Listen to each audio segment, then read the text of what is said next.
안녕하세요. 펄세대 윤거성입니다.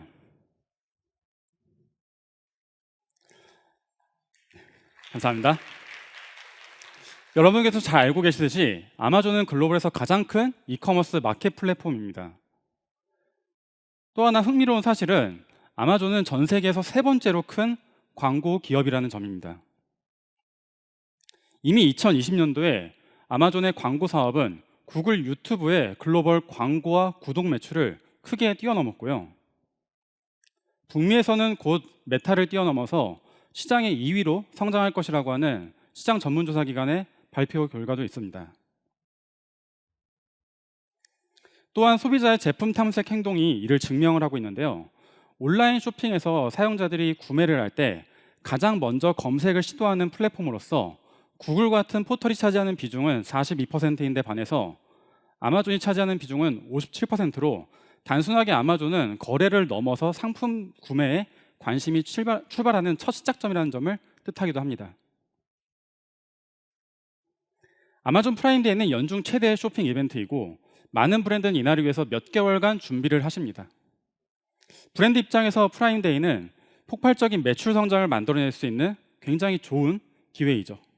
하지만 저는 오늘 매출을 넘어서 프라임데이에 우리는 얼마나 많은 소비자들을 획득하고 있고 그들을 이해하고 있는지에 대한 이야기들을 여러분들께 드리고 싶습니다. 프라임데이에 우리의 제품과 브랜드를 구매하는 소비자들을 우리는 어떻게 파악하고 정의할 수 있을까요? 여러분들께서 알고 계시는 아마존 브랜드 애널리틱스를 활용하시면 다음과 같은 정보들을 확인할 수 있습니다. 구매자들의 성별, 연령은 어떻게 되는지, 실제로 구매가 발생된 지역은 어디에 있는지, 여기에 AMC 데이터를 조금 더 활용을 한다면 이 사용자들이 가지고 있는 관심사는 무엇인지, 그리고 들어와서 첫 번째로 한 행동이 무엇인지까지 확인하는 것도 파악이 가능합니다. 흥미로운 사실은 아마존 프라임데이에는 우리는 평소보다 훨씬 더 많은 첫 구매자들을 확보할 수 있다는 점입니다. 실제 고객사의 전환 데이터를 확인해 볼 때는 평상시 대비 프라임데이는 무려 10배 가까운 수준의 신규 사용자들을 확보할 수 있는 그런 데이터를 가지고 있습니다. 그리고 총 구매자 중에서 첫 구매자가 차지하는 비중 또한 11% 이상 평상시보다 더 높은 것으로 나오고 있습니다. 즉 프라임데이는 평소보다 더 많은 신규 고객을 확보할 수 있는 창구인 셈이고 아마존 역시 프라임데이를 통해서 프라임 멤버십 유저를 확보하고 이들을 장기 고객으로 전환시키려고 하는 목표와 얼라인이 된다고 저는 생각을 하고 있습니다. 제가 오늘 전달해드리는 메시지는 매출을 넘어서 우리는 아마존에서 어떠한 고객을 만나고 있고 그리고 그들을 우리의 첫 고객으로 만들고 충성도가 높은 재구매 고객으로 성장시키기 위해서 어떻게 할 수 있는가에 대한 이야기입니다. 즉 마케팅 채널로서 아마존에서 신규 고객을 확보하는 것과 이들을 지키고 유지하는 것에 대해서 함께 여러분들께 말씀을 드리고자 합니다. 그중 가장 핵심이 될 부분인 코호트 애널리틱스와 리텐션 인사이트에 대한 분석 지표입니다. 코호트 분석은 특정 기간 동안에 유입된 고객이 이후 행동을 추적하는 것입니다. 예를 들어서 아마존 프라임데이에 구매한 고객이 있다라고 한다면 이들이 1개월 뒤에 2개월 뒤 그리고 4개월 뒤인 BFCM에도 얼마만큼 잔존해서 우리의 브랜드를 다시 한번 구매하라는가에 대한 지표입니다. 자사몰, 즉 D2C 마케팅에서는 매우 중요하게 사용되는 마케팅 핵심 지표이다 보니까 퍼포먼스 마케팅을 조금이라도 해보신 분들이라고 한다면 굉장히 익숙한 개념이실 겁니다. 아마존 마케팅 클라우드 AMC는 아마존의 회원 아이디를 기반으로 모든 광고 데이터 그리고 리테일 데이터가 모여있는 데이터 플랫폼입니다. 우리는 AMC를 활용하면 주문 기록 그리고 광고 노출 기록 사용자의 첫 구매, 재구매까지 모든 데이터들을 다 시계열로 확인을 하는 것이 가능하고요. 이거를 기반으로 저희는 코호트 생성과 이를 통해 리텐션 마케팅을 정교화하는 것이 가능해집니다. 저는 앞으로 AMC를 통해서 분석해본 고객 인사이트를 여러분들께 공유를 드리고자 하고요. 우리가 어떻게 아마존에서 매출을 넘어서 신규 고객을 확보하고 그들을 재구매 고객으로 성장시켜 나갈 것에 대한 그런 구체적인 아이디어를 함께 공유해보자 합니다. 참고로 AMC는 과거 13개월까지 데이터를 추출하는 것이 가능합니다. 그리고 이거는 최대 5년까지 확장이 될 것이라고 하는 기술적인 가이드까지 나와 있는 상태입니다. 이해를 돕기 위해서 저희 회사가 관리하고 있는 뷰티 카테고리 전체 고객사의 합산 데이터들을 가지고 와봤습니다. AMC를 통해 살펴본 12개월간의 코호트 차트인데요. 보시면 확실히 프라임데이가 있는 기간에 구매자의 볼륨이 압도적으로 높은 것을 확인할 수가 있습니다.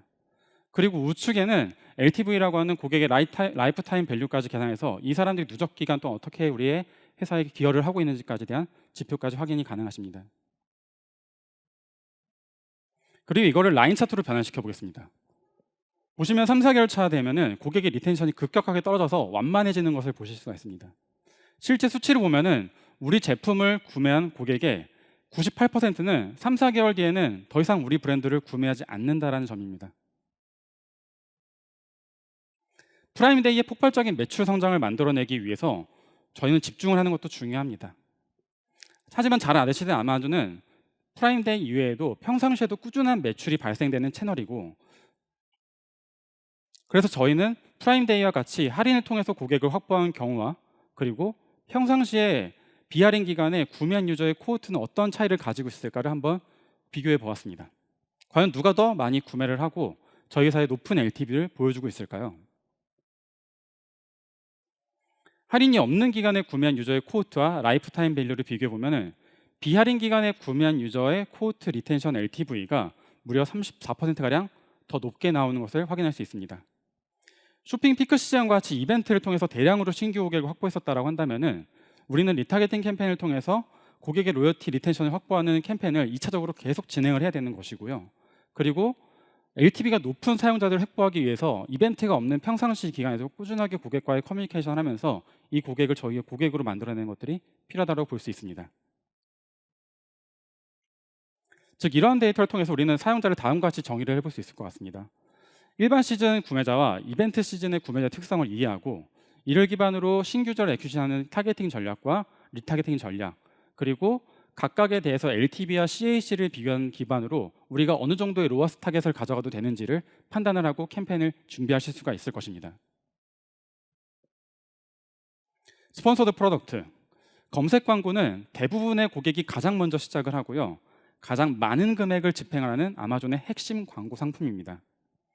저희도 처음 아마존 광고를 시작할 때는 ACN을 중심으로 브랜드 애널리틱스와 서드파티 키워드 솔루션을 활용을 해서 이걸 기반으로 다양한 키워드를 추출하고요, 동시에 이그젝트, 브로드, 프레이즈, 네거티브와 같은 4단계의 키워드 전략을 구분해서 캠페인을 기획하고 운영을 했었습니다. 저희는 AMC를 통해서 사용자의 세그먼트를 구분을 하고 이를 기반으로 검색 광고 전략도 새롭게 수립할 수 있다고 판단을 해봤습니다. 사용자 중심의 접근이라는 것은 결국에 소비자는 자신의 문제를 해결하기 위해서 어떤 키워드를 검색할지 그 입장에서 생각해 보는 것입니다. 키워드도 사용자 중심으로 생각해 본다면 어떤 일이 벌어질까? 다음과 같이 한번 좀 데이터를 보실 수 있을 것 같습니다. 첫 번째로는 이미 브랜드 애널리틱스에서 제공이 되고 있는 퍼널별 접근입니다. 여기서 우리는 최초의 상품 인지부터 고려 단계, 장바구니에 담기, 구매까지 이르는 전체 퍼널의 전환에서 우리가 얼마나 많은 사용자들이 들어오고 놓쳤는지, 그리고 각 단계에서 어떠한 키워드가 영향을 미쳤는지를 파악하는 것이 가능합니다. 펄세드는 브랜드 애널리틱스에 제공이 되는 커스터머 전이 맵과 키워드를 매핑하는 저희만의 시각화 방식을 구성해 봤고요. 이를 통해서 전체 퍼널에서 영향을 주는 키워드, 그리고 특정 퍼널에서 영향을 주는 키워드를 구분을 해보는 시각화를 만들어 봤습니다. 각 퍼널 단계 키워드 특성을 볼 수 있다면 저희는 퍼널 전환을 위해서 검색 광고 또한 다양하게 설정하는 것이 가능할 것이라고 판단해 봤습니다. 예를 들어 어퍼 퍼널에서 가장 영향력이 높은 키워드의 최적화의 목표는 임프레션에 둬서 가장 많은 효율적으로 사용자의 노출량 확보하는 것을 KPI로 가져갈 수 있겠고요. 컨시더레이션 단계에 해당되는 미드 퍼널의 같은 경우에는 클릭률과 클릭의 볼륨을 늘리는 것에 캠페인의 목표를 집중해 볼 수 있을 것입니다. 그리고 최종 구매 전환 단계와 모든 전체 퍼널에서 영향을 주는 키워드의 경우에는 ISB 중이라는 노출 점유율과 그리고 컨버전 레이트를 중심으로 캠페인의 KPI를 최적화해 볼 수가 있을 것입니다. 이를 실제로 대시보드로 보면 다음과 같이 구현을 해볼 수 있습니다. 실제로 각 퍼널 단계를 클릭해 봤을 때 어떤 키워드들이 영향을 미치고 있는지를 빠르게 확인하는 것이 가능하고요. 이를 통해서 마케터분들 그리고 브랜드분들은 우리가 어떤 퍼널에서 고객을 어떤 키워드로 어프로치해야 될지를 판단하시고 거기에 대한 전략을 저희들에게 제안해 주실 수 있을 것입니다. 한 스텝 더 나아가서 AMC를 활용하면은 최종 고객이 검색했었던 키워드는 무엇이었고, 그 키워드 이전에 검색했었던 키워드, 또 그 이전에 검색했었던 키워드를 순차적으로 확인하는 것이 가능합니다. 그리고 그런 것들을 이렇게 보시는 바와 같이 트리맵을 그려서 보실 수가 있습니다. 이렇게 트리맵을 그려서 본다면은 저희가 해볼 수 있는 시도는 일종의 세그먼트를 만들어 보는 것입니다.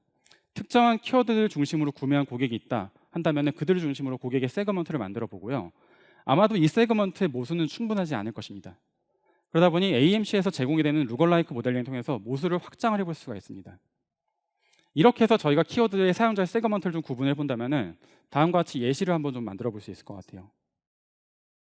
실제로 우리 카테고리에 어떤 관심사를 가지고 있는 고객인지, 우리 브랜드의 로열티가 높은 고객인지, 경쟁사와 우리 제품을 비교하는 고객인지, 아니면 할인과 같은 어떤 프로모션 밸류에 민감한 소비자인지, 아니면 그 어떤 것과 상관없이 제너럴하게 검색을 하다가 우리 브랜드를 알고 구매하는 케이스인지를 볼 수가 있을 것입니다. 가장 많은 예산이 소진되는 자사 키워드의 경우에는 고객 로열티에 따라서 세그먼트를 구분해 볼 수 있겠습니다. 예를 들면 각 세그먼트별로 상위, 중위, 하위의 가중치를 두어서 우리 브랜드의 로열티가 이미 굉장히 높은 고객들한테는 어떻게 보면은 우리 자사 키워드에서는 굉장히 높지 않은 적당한 가중치에 둬서 입찰을 진행함으로써 조금 더 예산을 효율적으로 사용하시는 것이 가능할 수도 있겠죠. 그리고 우리 브랜드의 로열티가 굉장히 높은 고객들 같은 경우는 이들이 가지고 있는 다른 카테고리의 관심사 영역에도 저희가 광고를 집행하면서 우리 카테고리에서 치열한 단가 중심의 경쟁하는 것이 아니라 이 소비자가 관심을 가지고 있는 다른 카테고리에서도 충분히 우리 브랜드를 접할 수 있는 기회를 제공해 줄 수 있을 것입니다. 우리가 가장 집중적으로 사용을 하고 있는 스폰서드 프로덕트, 즉 키워드 광고도 이렇게 소비자의 행동을 기반으로 전략 설계를 한다면은 로우 퍼널이 아니라 전체 퍼널을 커버하는 캠페인 전략을 설계할 수도 있을 것입니다.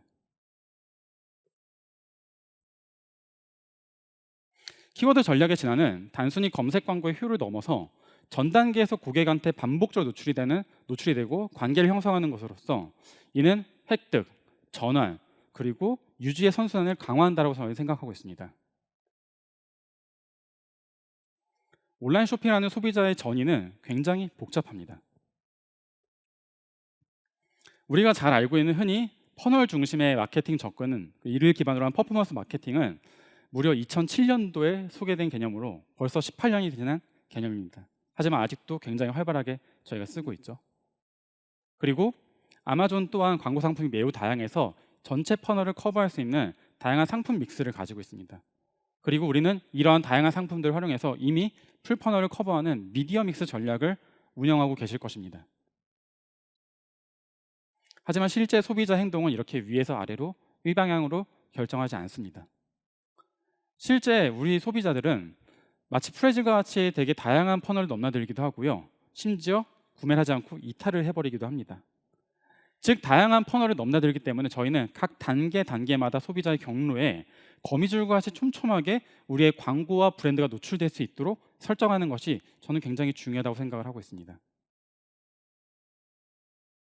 너무나 훌륭하게도 아마존은 이런 퍼널을 넘나드는 고객의 경로를 볼 수 있는 지표를 무료로 제공을 해주고 있습니다.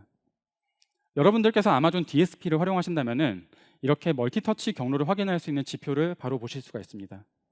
이는 단순하게 광고 상품의 퍼널의 특성에 맞게끔 순서대로 배치되는 것이 아니라 실제 고객이 어떤 광고를 클릭해서 최종 구매까지 이르렀는지, 스폰서드 프로덕트만 봤는지, 비디오 광고도 보고 검색 광고도 봤다가 다시 DSP 광고를 보고 구매했는지에 대한 전체 경로를 확인하는 것이 가능합니다. 저는 여기 한 단계 더 나아가서 사용자 관점의 데이터인 LTV, 라이프타임 밸류랑 CAC, 고객을 애퀴시션에 들어가는 비용이 얼마였는지까지 추가로 리포트를 해드리고 있습니다. 이렇게 다양한 광고 상품을 확인할 때 저희가 확인할 수 있는 가장 중요한 지표 중에 하나는 절대적인 볼륨입니다. 하나의 광고 상품을 활용할 때보다는 다양한 광고 상품을 활용했을 때 우리는 훨씬 더 많은 소비자에게 우리의 브랜드를 전달할 수가 있고요. 그리고 그를 통해서 더 많은 소비자들의 구매를 이끌어낼 수가 있습니다. 거기에서 효율성은 그 다음 문제라고 생각을 하고 있습니다. 하지만 이렇게 보시는 것처럼 라스트 클릭을 기반으로 성과를 측정을 하다 보니까 저희의 모든 광고의 대부분은 스폰서드 프로덕트가 가져가는 경우가 굉장히 많습니다. 즉 스폰서드 프로덕트의 광고는 성과가 지속적으로 높아지게 되고요. 그러다 보니까 여기 계신 분들도 전체 예산의 대부분을 스폰서드 프로덕트에 쓸 것입니다. 그리고 여러분만 쓰는 게 아니라 여러분의 경쟁사도 쓰겠죠.